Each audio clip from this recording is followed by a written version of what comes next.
Wonderful Thursday afternoon. Yeah. We have time for our afternoon story, and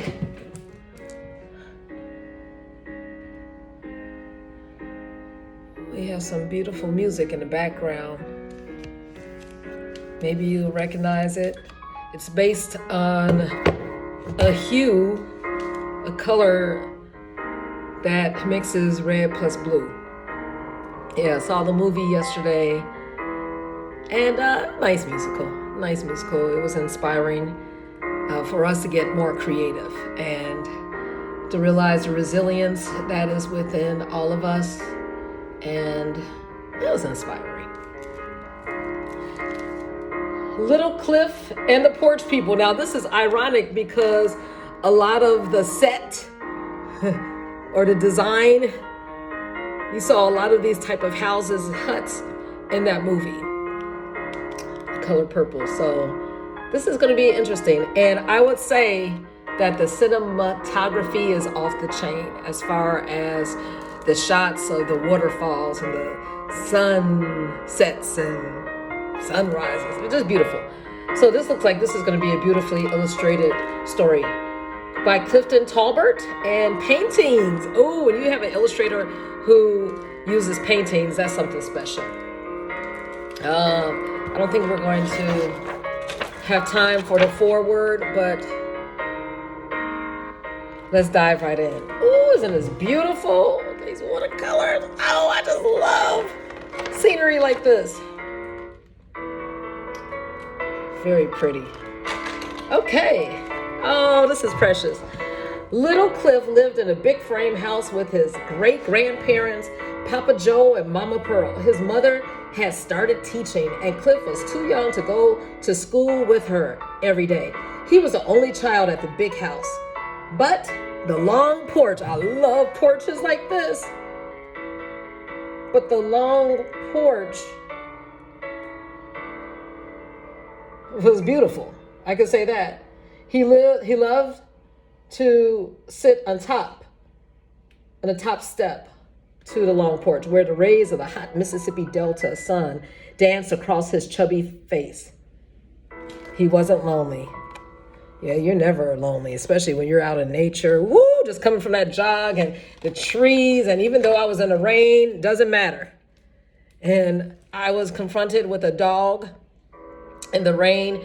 And why was it that I tried to hop on top of a car, and because of the slippery slope of the hood, I couldn't even get on the car.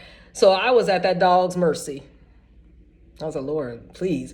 And then, yeah, long story. But anyway, I had some rescuers.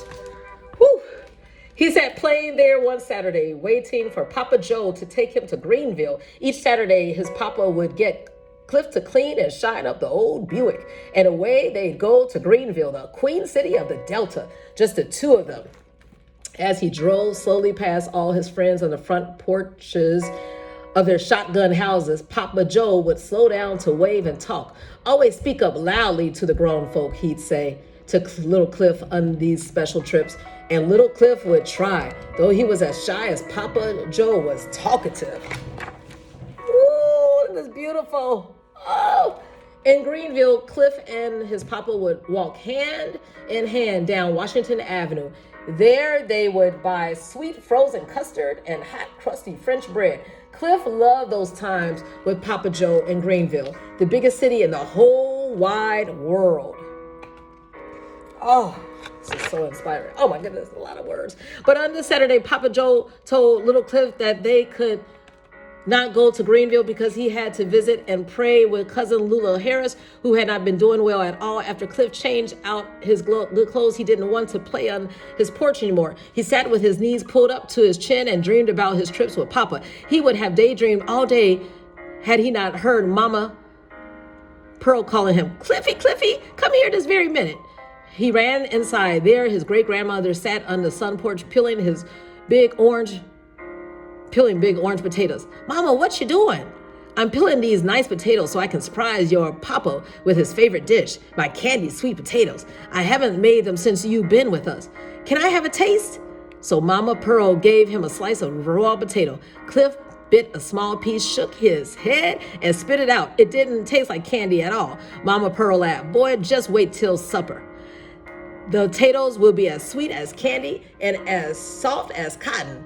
Your Papa Joel says my skillet works magic. Oh my goodness.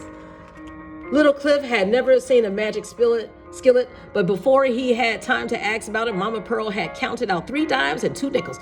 You are getting to be a big boy, so I want you to run up to Miss Callie's and get a pound of her special butter. That butter is a must for my candied sweet potatoes. Hold the money in your fist and don't stop along the way. And get back here lickety-split. Yes, ma'am.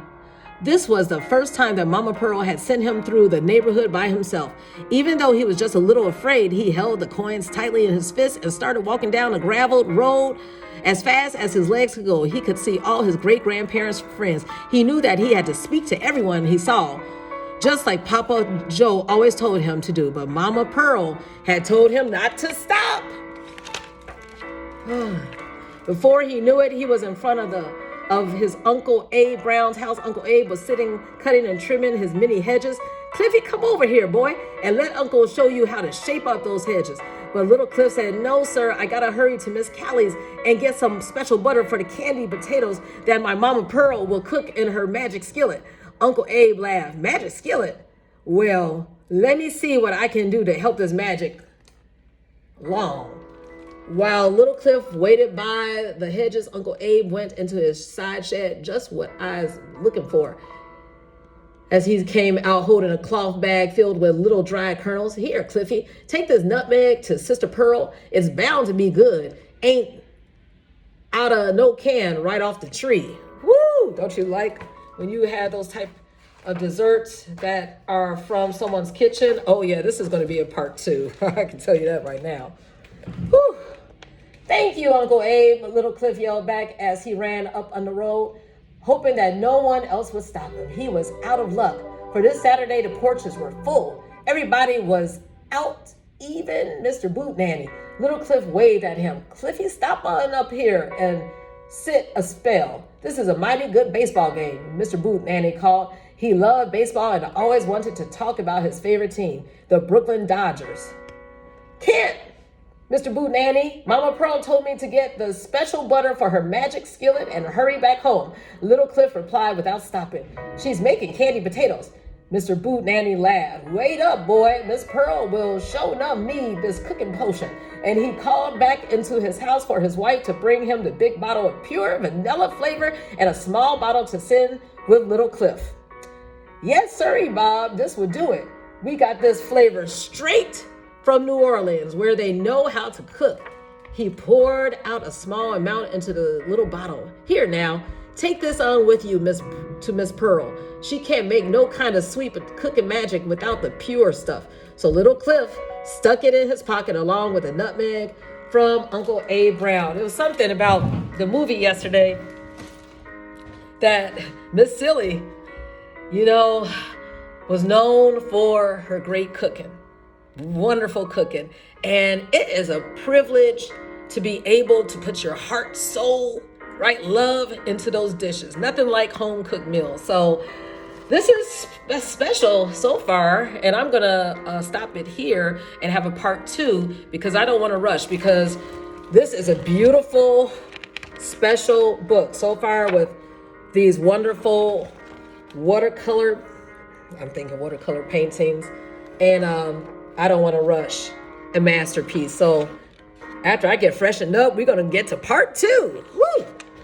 And enjoy the rest of this wonderful narrative. Yeah, take your time and enjoy the little things in life. And this is Little Cliff and the Porch People. Yeah, I love to sit on the porch too. All right, so enjoy the rest of the early afternoon and hope to see you in a bit.